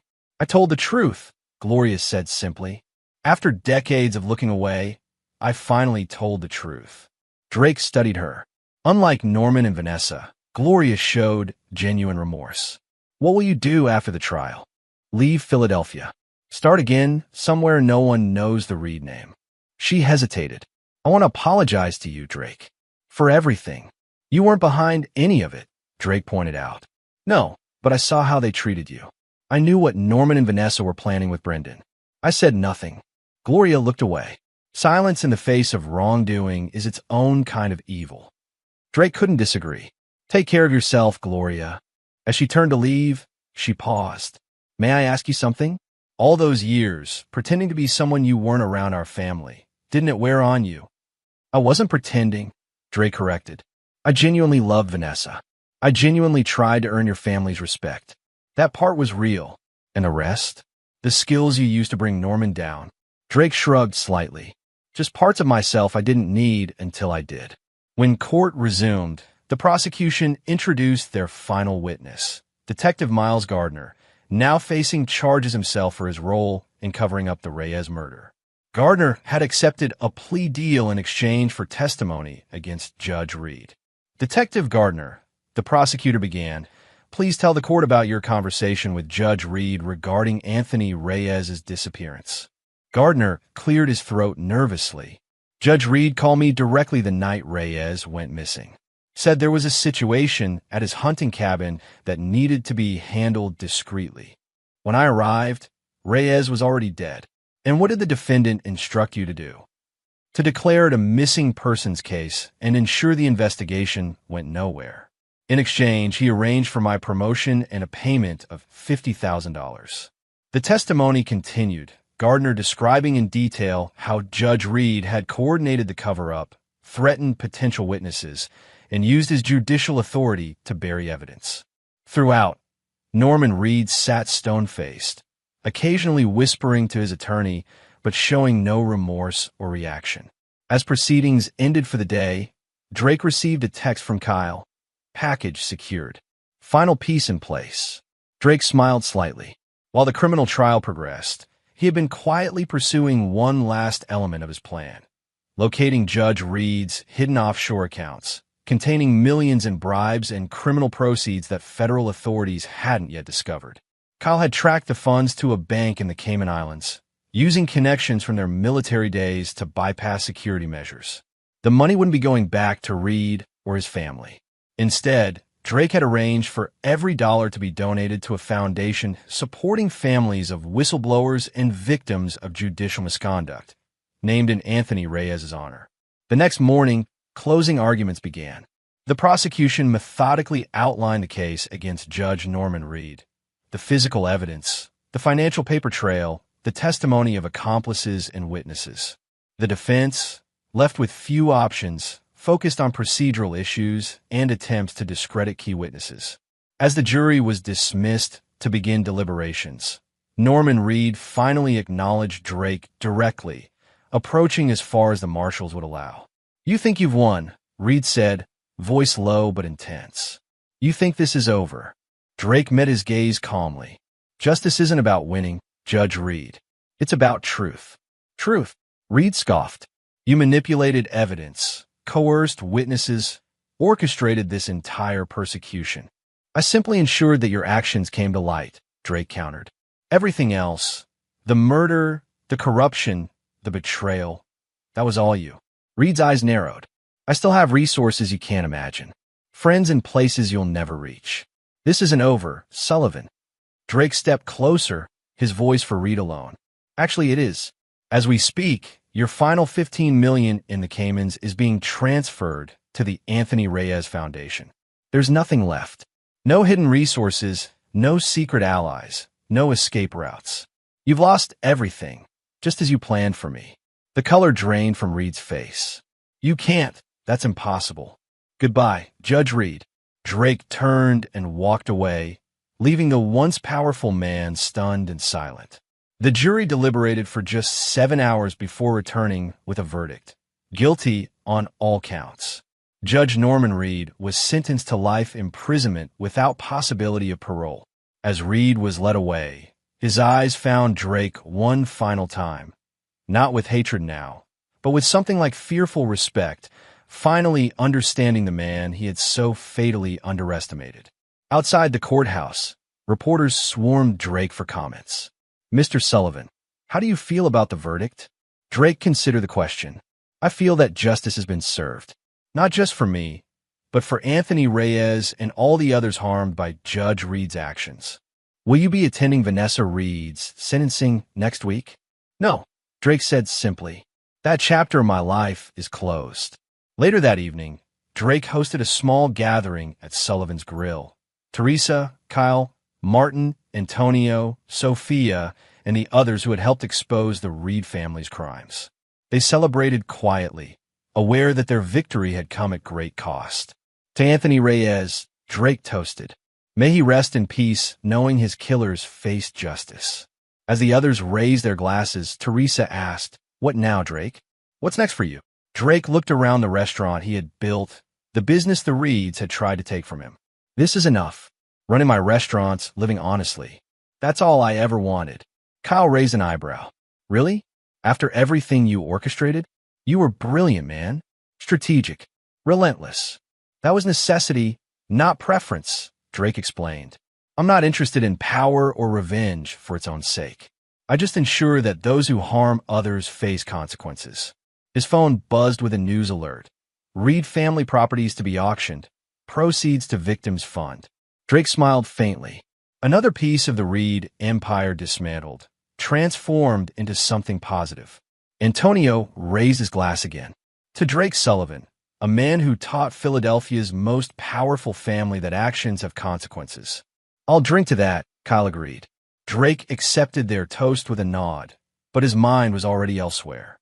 The Reed case had awakened something in him, not a thirst for vengeance, but a recognition of his ability to balance scales that the justice system sometimes couldn't reach. Perhaps there were other Norman Reeds in the world, other powerful people who believed themselves beyond accountability. Perhaps Drake Sullivan hadn't quite finished his work after all. Chapter 8. The Echoes. 1 year after Judge Reed's conviction, Drake Sullivan sat across from FBI agent Marcus Rivera in a quiet corner of Sullivan's Grill. The restaurant had expanded to 3 locations across Philadelphia, each successful, each a testament to Drake's resilience. "Congratulations on the promotion," Drake said, noting Rivera's new title, Special Agent in Charge of the Philadelphia Field Office. "Thank you," Rivera replied. "The Reed case opened a lot of doors." Drake smiled. "I imagine so. Bringing down a corrupt federal judge makes for a compelling career highlight. Which brings me to why I asked for this meeting." Rivera leaned forward. "The investigation didn't end with the Reeds. We've been pulling threads, following connections." And Drake prompted, "We've uncovered a network, judges, prosecutors, police officials, all compromised in similar ways. Not just in Philadelphia, but across the eastern seaboard. Drake nodded thoughtfully. That's not surprising. Norman Reed didn't corrupt the system alone. No, Rivera agreed. He was just one node in a larger web. He hesitated. I've been reviewing everything from the Reed investigation. The evidence that appeared at exactly the right moments. The recordings. The financial trails. It was remarkably thorough. Good detective work, Drake suggested. Rivera smiled thinly. Beyond good. Almost orchestrated. Drake sipped his coffee, expression neutral. What are you suggesting, Agent Rivera? Nothing officially. Rivera maintained eye contact. Unofficially, I believe we had help. Sophisticated help from someone with resources, skills, and motivation. Interesting theory. More than a theory. Rivera placed a small notebook on the table. Starting 3 months before Reed's arrest, unusual electronic intrusions were detected in certain secure systems. Nothing stolen, nothing damaged, just information accessed.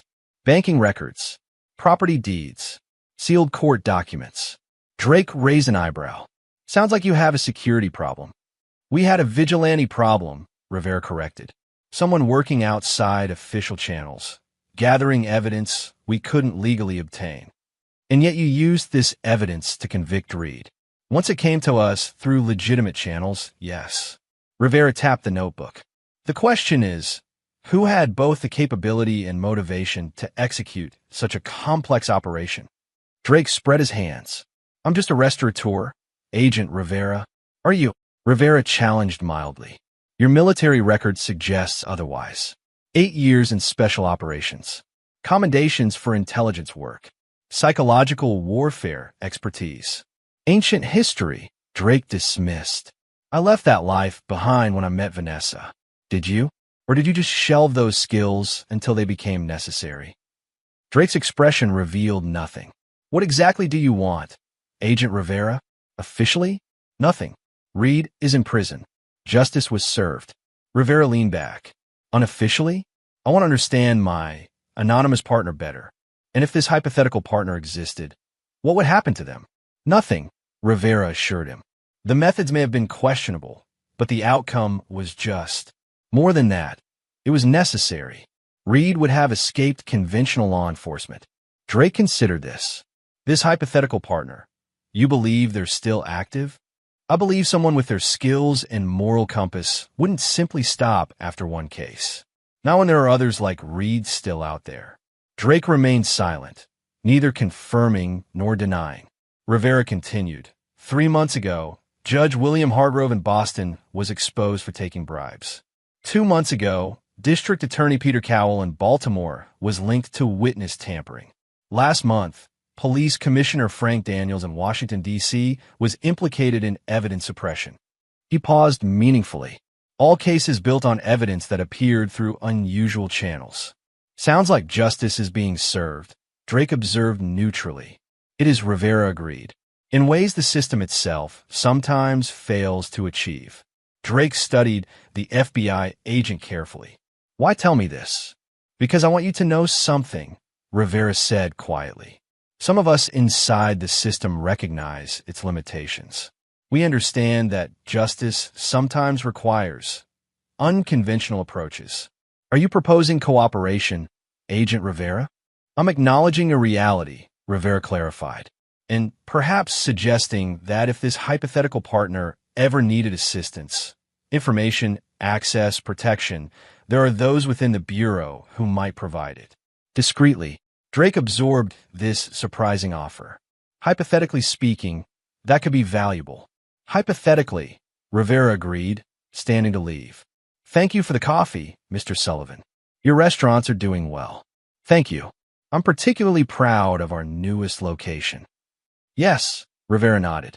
The one adjacent to the federal courthouse. Strategic position. After Rivera departed, Drake remained at the table, contemplating their conversation. The agent had essentially offered a tacit alliance, acknowledging Drake's extralegal activities while suggesting limited support. It was unexpected, but potentially useful. Drake had indeed continued his work after the Reed case, identifying and exposing corrupt officials who believed themselves untouchable. Each operation was meticulously planned, evidence gathered through methods that wouldn't withstand legal scrutiny but could trigger legitimate investigations once appropriately laundered. His phone buzzed with a message from Teresa. Boston package delivered. Response positive. Another corrupt judge exposed. Another small victory for justice. Drake had found purpose in this work. Not revenge or power, but restoration of balance. Using the skills that had once made him valuable to the military to now serve justice in ways the system itself couldn't. He was contemplating his next move when Miguel approached the table. "Boss, there's someone here to see you. Says it's important." A woman Drake didn't recognize stood by the bar. Mid-30s, professionally dressed, with a cautious demeanor of someone entering unfamiliar territory. "Mr. Sullivan?" she asked as he approached. "My name is Claire Winters. I'm a prosecutor in the Harrisburg District Attorney's Office." Drake gestured to a private booth.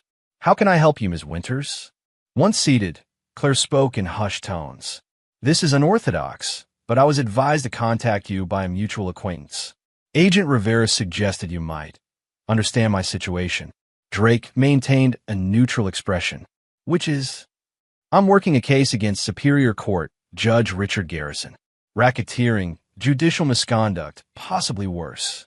Claire's hands tightened around her water glass. "The evidence keeps disappearing. Witnesses recant. Nothing sticks." "That must be frustrating," Drake observed. "It's more than frustrating," Claire replied, intensity breaking through her professional veneer. "Garrison has been selling justice to the highest bidder for decades. Children have been returned to abusive parents who could afford his consultation fees. Violent criminals walk free if they have the right connections. And conventional methods have failed completely. Internal affairs, judicial review, even federal oversight, all blocked or diverted." Claire leaned forward. 2 weeks ago, my key witness was found dead in his apartment. Apparent suicide, according to the police report. The man had just bought a vacation home and was planning his daughter's wedding. Drake nodded, understanding perfectly. "Why come to me? I'm not in law enforcement." "Agent Rivera said you." Claire hesitated, choosing her words carefully. "Understand how to level playing fields when the system is compromised." "Did he?" Drake's expression revealed nothing. "Agent Rivera has an interesting perspective on my capabilities." "Please," Claire said quietly. "I've spent 5 years building cases against Garrison. 5 years watching him escape consequences. I'm out of options." Drake considered her request. This wasn't a personal vendetta like the Reed case. This was a prosecutor seeking help when legitimate channels had failed. "Tell me about Garrison," he finally said. "Everything you know." For the next hour, Claire outlined Judge Garrison's corruption, the pattern of suspicious rulings, unexplained wealth, connections to organized crime, and the trail of destroyed lives left in his wake. "I have files," she added, sliding a flash drive across the table. "Everything I've gathered officially and unofficially. It's not enough for court, but it might be enough to start with." Drake finished pocketing the drive. "I'll look into it, Ms. Winters. That's all I can promise." Relief washed across Claire's face. "Thank you. Truly." After she left, Drake contacted Kyle. "We have a new project. Harrisburg. Judge Richard Garrison. Another corrupt judge?" Kyle asked. "You're developing a specialty." "This one's different," Drake explained. "We're working with someone inside the system. A prosecutor named Claire Winters." "Risky," Kyle cautioned. "Can she be trusted?" "We'll verify everything before proceeding," Drake assured him. "But if her information checks out, Garrison goes down like Reed did." That night, Drake reviewed Claire's files in his secure office beneath Sullivan's grill, a space unknown even to most of his staff, equipped with advanced technology and communication systems that would have seemed out of place in a restaurant. The evidence against Garrison was compelling but circumstantial. Suspicious financial transactions, pattern of favorable rulings for certain attorneys, inexplicable dismissals of strong cases. Nothing that would survive Garrison's connections and influence. Drake initiated standard protocols, background checks on Claire Winters to confirm her legitimacy, preliminary surveillance on Garrison to establish patterns, financial investigations to identify vulnerabilities. By morning, He had confirmation that Claire was genuine, a dedicated prosecutor with an impeccable record. Garrison, conversely, exhibited all the classic signs of corruption, including multiple properties purchased through shell companies and regular meetings with known criminal associates. Drake assembled his team: Kyle for tactical support, Teresa for legal analysis, Martin for technical expertise. They gathered in the secure room to plan their approach. Garrison is more cautious than Reed was, Teresa noted, reviewing the files. No obvious illegal activities. He's learned from others' mistakes. Everyone leaves traces, Drake countered. We just need to find them. Martin examined Garrison's financial records. His hidden accounts are sophisticated. Multiple layers of shells and trusts. He's using professional money managers. Focus on the cases Claire highlighted, Drake instructed. Cross-reference parties who benefited from Garrison's rulings with financial flows to his suspected accounts. The investigation proceeded methodically over the following weeks. Drake maintained his normal routine running Sullivan's Grill while directing operations against Garrison. The team established surveillance at key locations, infiltrated Garrison's digital communications, and gradually built a comprehensive picture of his corruption network. The breakthrough came unexpectedly.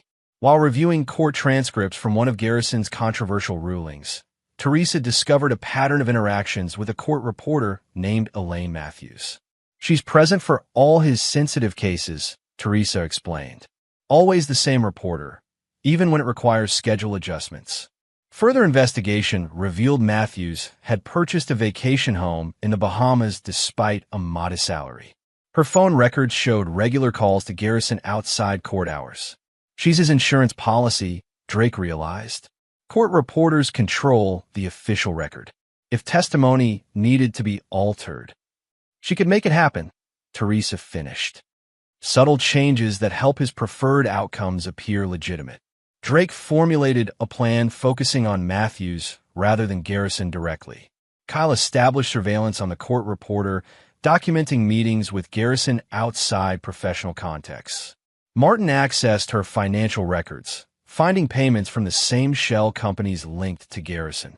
Claire Winters provided crucial inside information: court schedules, case details, building access, while maintaining plausible deniability about Drake's methods. 3 months into the operation, they had assembled comprehensive evidence of Garrison's corruption network, including recorded conversations between the judge and Matthews discussing altered transcripts. We're ready, Drake announced during a team meeting. Time to execute. Unlike the Reed case, where Drake had been personally involved and publicly visible, the Garrison operation remained completely covert. Evidence was anonymously delivered to multiple authorities simultaneously: the Pennsylvania Judicial Conduct Board, the FBI, and 3 trusted journalists. The evidence was structured to trigger official investigations that would independently discover additional proof, creating a legitimate path to prosecution that couldn't be traced back to Drake or his team. 2 weeks later, the headline appeared: Superior Court Judge under federal investigation for corruption, evidence tampering. Garrison was suspended pending investigation. Matthews, confronted with evidence of her complicity, agreed to cooperate in exchange for leniency. Additional participants in the corruption scheme began turning on each other, accelerating the case's collapse. Drake watched the news coverage with satisfaction, noting that his name appeared nowhere. Claire Winters was quoted extensively as the prosecutor who had persistently pursued justice despite institutional obstacles. Agent Rivera called that evening. Impressive work in Harrisburg. Clean. Untraceable. I have no idea what you're talking about, Drake replied mildly. Of course not, Rivera acknowledged. Hypothetically speaking, though, well done. Hypothetically, Drake agreed. Justice was served. Indeed, and Claire Winters is receiving well-deserved recognition for her persistence. Drake smiled slightly. As it should be. She's the one working within the system. While others work adjacent to it, Rivera observed. An effective partnership model. After the call, Drake contemplated his evolving role. What had begun as personal vengeance against the Reeds had transformed into something more systematic, a method for addressing corrupted justice when conventional approaches failed. He wasn't naive about the moral complexities. His methods operated outside legal boundaries: surveillance without warrants, accessing protected information, pressuring witnesses. Yet the alternatives, allowing corrupt officials to continue destroying lives with impunity, seemed far worse. Drake had found his true purpose, not in running restaurants, though he maintained that public identity meticulously, but in restoring balance to a system that sometimes protected the powerful at the expense of justice. It wasn't revenge anymore. It was restoration. Chapter 9. The Equilibrium. 3 years after Norman Reed's conviction, Drake Sullivan had established a new normal. Sullivan's Grill had expanded to 5 locations across Pennsylvania, building a reputation for exceptional food and service. Drake himself had become a respected figure in Philadelphia's business community, supporting charities, mentoring young entrepreneurs, even speaking occasionally at culinary schools. This public persona existed in perfect parallel with his other work: the methodical identification and exposure of corruption within the justice system. Working with a network that now included Claire Winters, Agent Rivera, and others who shared his commitment to accountability, Drake had helped bring down 17 corrupt officials across the Northeast. Each case followed a similar pattern: identify systemic failures allowing corruption to flourish, gather evidence through methods unavailable to conventional law enforcement, deliver that evidence through channels that establish legitimate investigative paths, then step back as official processes took over. Drake maintained strict operational security. His team, Kyle, Teresa, Martin, and others recruited for specific skills, operated with military precision and discipline. No evidence led back to them. No patterns emerged that might attract unwanted attention, until Senator Maxwell Carter arrived in Philadelphia. Carter, a rising political star with presidential ambitions, had begun his career as a protege of Norman Reed before carefully distancing himself when Reed's crimes came to light. Now, 3 years later, he had returned to Philadelphia for a fundraising dinner at the Bellinis. Drake watched the coverage from his office above the original Sullivan's Grill. Carter's speech emphasized justice reform. Ironic, given his connections to Reed and others Drake had helped expose. Antonio Dominguez called shortly after the broadcast. "Did you see Carter in my restaurant? The hypocrisy is breathtaking." "I saw," Drake confirmed. "How did he seem?" "Confident, entitled, surrounded by the same type of people who used to accompany Reed." Antonio paused. "Drake, he asked about you." Drake tensed slightly. "What did he want to know?" "How you were doing. Whether you still came to Bellini's." Casual questions, but his interest seemed significant. "Interesting," Drake mused. "Keep me informed if he returns." After disconnecting, Drake initiated standard security protocols, checking for surveillance, reviewing recent communications for compromise, assessing potential vulnerabilities. Teresa arrived an hour later, concern evident in her expression. "We have a situation. Carter's been making inquiries about you through various channels, official and unofficial." "What kind of inquiries?" "Background checks beyond the standard political vetting, military records, financial investigations. He's even had people interviewing your former neighbors from when you were married to Vanessa." Drake considered this development. "He suspects something." "More than suspects," Teresa corrected. "According to my sources, Carter has a theory that you were behind Reed's downfall, that you've been systematically targeting his former associates and allies." "Which is true," Drake acknowledged. "Yes, but he shouldn't have enough information to make that connection." Teresa looked troubled. "Someone's been talking, Drake." Drake nodded thoughtfully. "Or Carter is smarter than we've given him credit for. He was Reed's protege for years. He would have observed Reed's methods, connections, vulnerabilities. What's our move?" "For now, we watch and wait. Increase surveillance on Carter. Review all our past operations for potential leaks or patterns." Drake maintained his normal schedule in the days that followed, though with heightened awareness of his surroundings. Nothing in his public behavior changed, but privately, he accelerated contingency planning in case Carter posed a genuine threat. A week later, the senator made a direct approach. Drake was closing Sullivan's Grill when a sleek black car pulled up outside. Senator Maxwell Carter emerged alone, a calculated move showing confidence. Mr. Sullivan, Carter greeted him with a practiced politician's smile. I was hoping we might speak privately. Drake maintained a neutral expression. Senator Carter, this is unexpected. Is it? Carter's smile remained fixed. I've been wanting to meet you properly for some time. Drake considered his options briefly before gesturing to the door. Please come in. Can I offer you something to drink? Scotch, if you have it, Carter replied, following Drake inside the darkened restaurant. Drake led him to the bar, pouring 2 glasses of single malt. They studied each other in silence for a moment, 2 men assessing potential threats. Carter spoke first. You've built quite a success story here. 5 restaurants in 3 years. Impressive recovery after what the Reeds put you through. Thank you. Drake replied simply. Hard work and persistence pay off. Indeed they do. Carter sipped his scotch. You know, Norman Reed was a mentor to me once. Taught me a great deal about how power really functions in our system. I imagine he did. Carter's smile tightened slightly. He also taught me to recognize patterns, to identify threats that others might miss. An important skill in politics, Drake observed. In many fields, Carter countered. For instance, I've noticed an interesting pattern over the past 3 years. People connected to Norman Reed, judges, prosecutors, police officials he worked with, have been systematically exposed and removed from office. Drake maintained an expression of polite interest. Justice catching up with corruption. That seems like positive progress. It does, Carter agreed. Except for the unusual consistency in how these cases unfold. Evidence appears through anonymous sources. Digital trails that shouldn't exist are suddenly discovered. Witnesses find courage at precisely the right moments. The justice system working as it should, Drake suggested. Carter laughed softly. We both know the system doesn't work that efficiently on its own. Someone has been helping it along. Drake set down his glass. Why are you telling me this, Senator?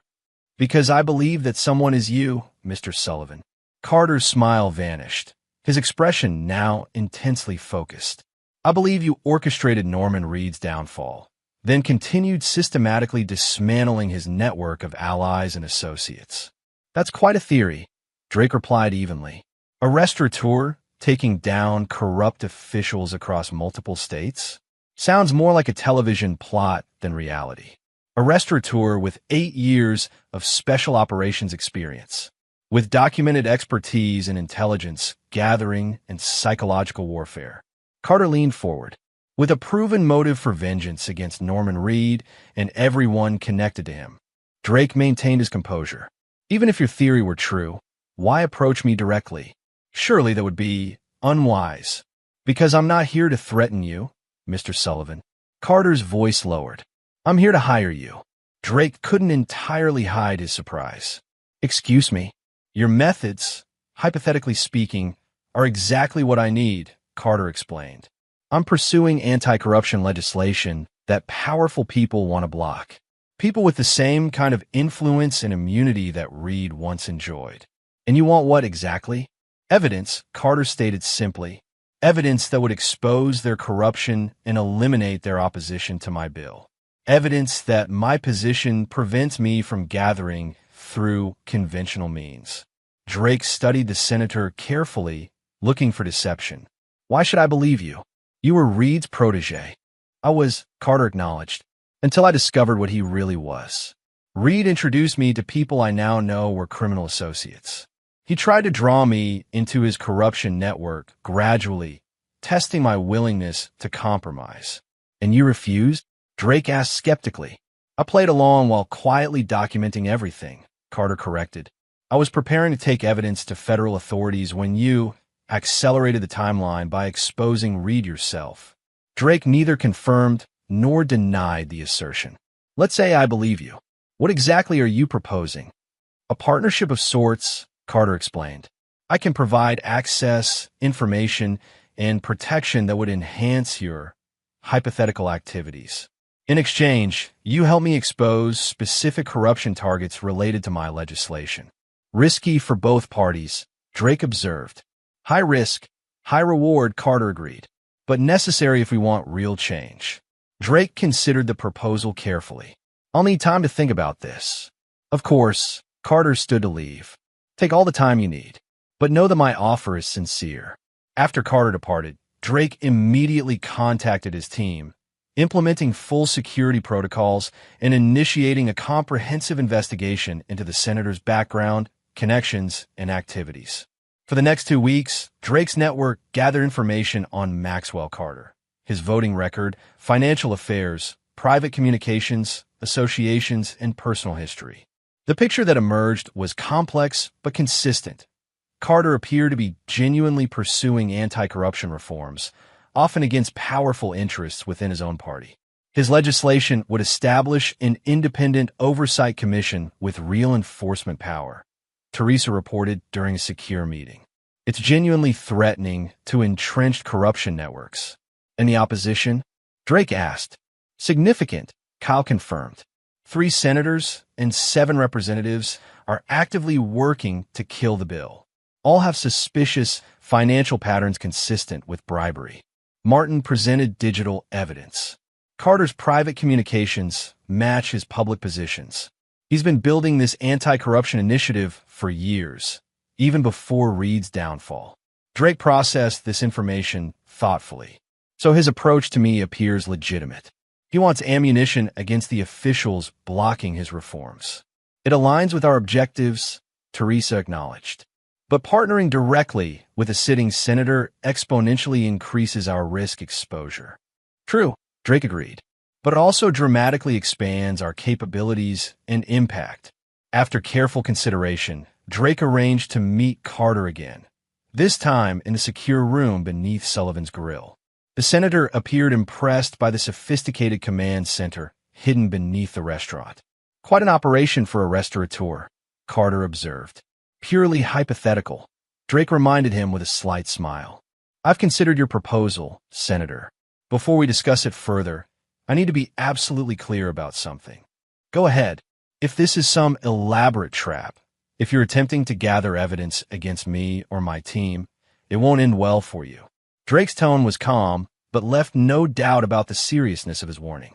"I've taken precautions ensuring that if anything happens to me or my people, everything I know about everyone, including you, becomes public immediately."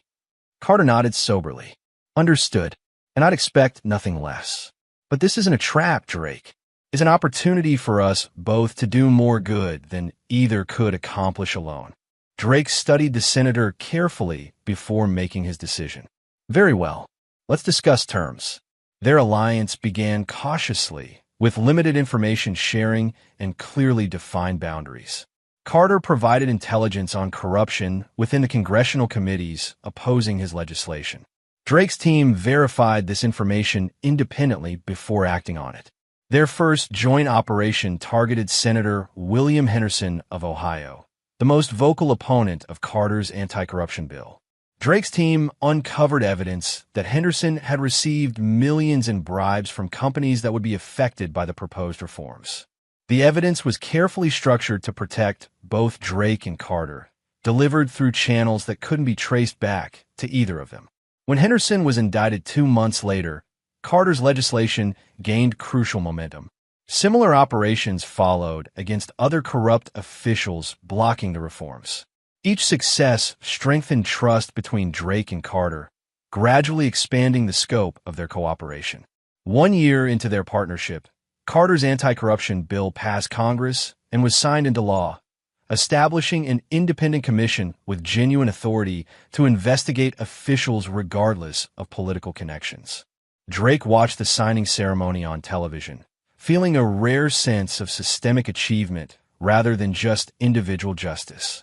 His personal vendetta against the Reeds had evolved into something far more significant: structural reform that would prevent others from abusing power with impunity.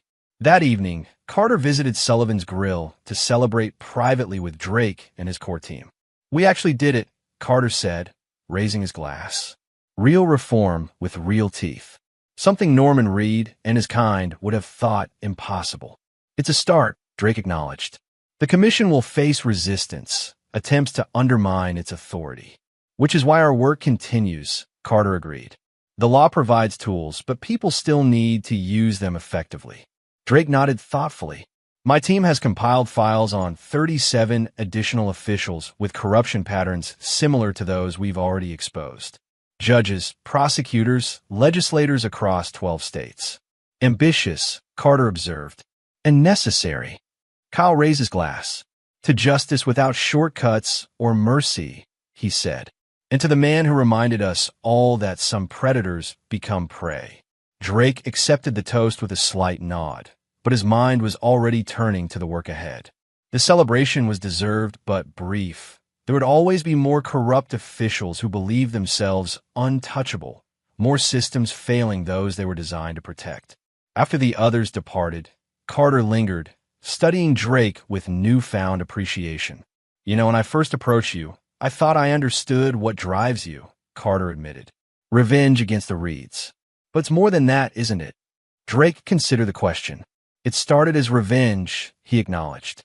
But it became something else. A recognition that power without accountability corrupts absolutely.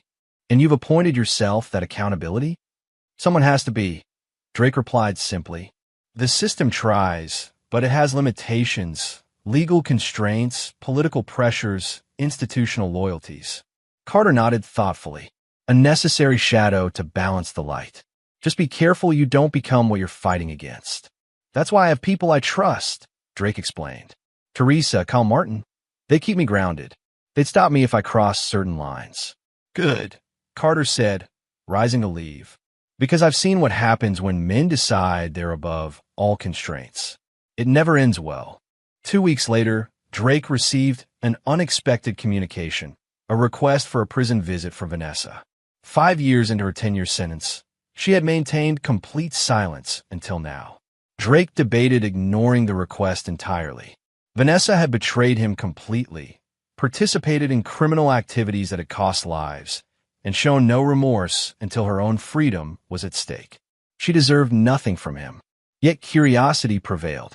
What could she possibly want after all this time?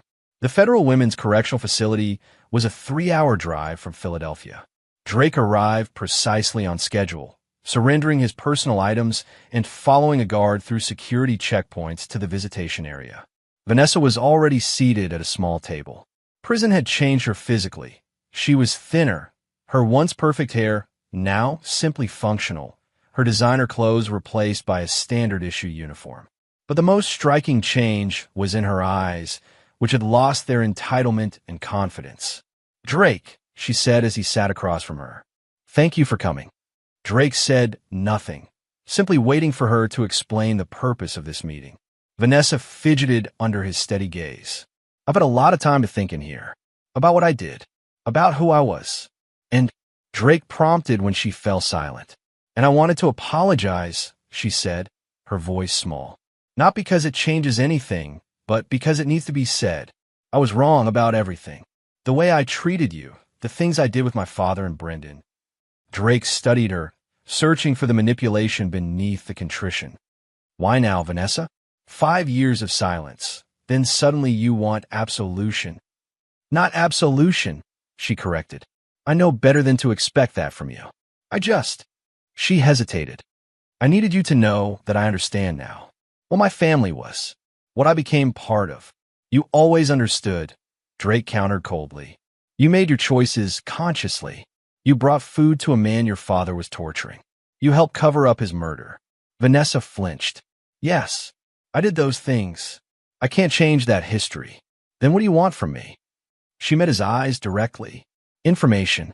About my mother. No one will tell me anything in here, but I've heard rumors that she left the country, changed her name. Drake nodded slightly. Gloria relocated to New Zealand after your father's conviction. She legally changed her name and has no contact with anyone from her past life. Is she okay? Vanessa asked hesitantly. She's rebuilt her life, Drake replied. She works with domestic violence victims now. A form of atonement, I suppose. Vanessa absorbed this, a complex mixture of emotions crossing her face. Any others? Brendan? Philip? Brendan is serving his sentence in maximum security after attempting to bribe guards at his previous facility. Your brother Philip was released last year after completing his reduced sentence. He works at a warehouse in Oregon under his mother's maiden name. You keep track of all of them, Vanessa observed. I keep track of potential threats, Drake corrected. Vanessa nodded in understanding. And that's how you see me too. A potential threat to be monitored. Are you suggesting you're something else? No, she admitted. I forfeited any other role in your life years ago. She hesitated. There's one more thing I wanted to tell you. I'm eligible for parole next year. If granted, I'll be relocating to California. You'll never have to see me again. Drake studied her with clinical detachment. Is that supposed to reassure me? It's just information, Vanessa replied. I thought you might want to know. I already knew, Drake said. I know everything about your case, Vanessa. Your behavior reports, your therapy sessions, your parole prospects. She looked momentarily startled, then resigned. Of course you do. You've always been 3 steps ahead.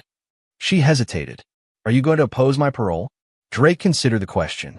5 years earlier, he would have done everything in his power to ensure Vanessa remained in prison for a full sentence. Yet now, with his focus on broader systemic corruption, she seemed almost irrelevant, a footnote rather than a continuing threat. No, he decided, your actions will determine your fate. If the parole board believes you've reformed, that's their judgment to make. Relief washed across Vanessa's face. Thank you. Don't thank me, Drake replied, rising to leave. I'm not doing it for you. The resources required to block your parole are better spent on more significant targets. Vanessa looked up at him, her expression a mixture of resignation and understanding. You never forgave me, did you? Not even a little. Drake paused, considering her question with genuine reflection. Forgiveness requires trust in redemption, Vanessa. I don't trust you. I never will again. Fair enough, she accepted. For what it's worth, I hope you find peace, Drake. I'm not looking for peace, he replied. I found purpose. That's enough. As Drake left the prison, he felt no closure, no catharsis from the encounter, just a clinical confirmation that Vanessa Reed Sullivan no longer held any emotional power over him. She was simply one more corrupt individual who had faced consequences for her actions.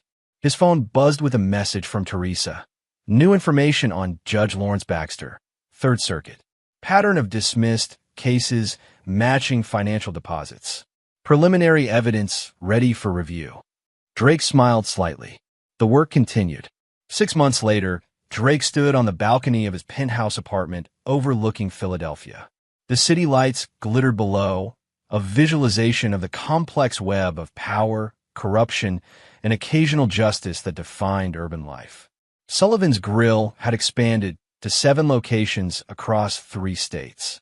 His reputation as a successful restaurateur and businessman was firmly established, providing the perfect cover for his other activities. His network had grown as well. Beyond his core team, Drake now had connections within the FBI, judicial system, financial sector, and political sphere. People like Agent Rivera, Claire Winters, and Senator Carter, who recognized that sometimes justice required working outside conventional limitations. These allies brought him cases, situations where corruption seemed poised to prevail over accountability. Drake evaluated each carefully, accepting only those where the evidence of wrongdoing was clear and conventional remedies had failed. His methods remained meticulous, leaving no traces that could threaten his operation. The powerful individuals exposed through his efforts never saw the shadow hand guiding their downfall. Only the legitimate investigations and judicial processes that ultimately held them accountable. Drake's secure phone buzzed with an encrypted message from Senator Carter. New development. Supreme Court Justice Layton implicated in bribery scheme. Evidence compromised by federal agents. Requires immediate intervention. A Supreme Court justice. The highest level target they had ever considered. The risks would be exponential, the security surrounding such a figure nearly impenetrable, the consequences of failure catastrophic. Drake smiled slightly as he typed his response. Send everything you have. We begin tonight. The man who had once been content as a restaurateur, trying to please his wife's family, had evolved into something else entirely. an architect of justice operating in the shadows between legal constraints and moral imperatives. Not a vigilante seeking personal vengeance, but methodical force ensuring that no one, regardless of power or position, remained beyond accountability. Drake Sullivan had found his true calling, the betrayal intended to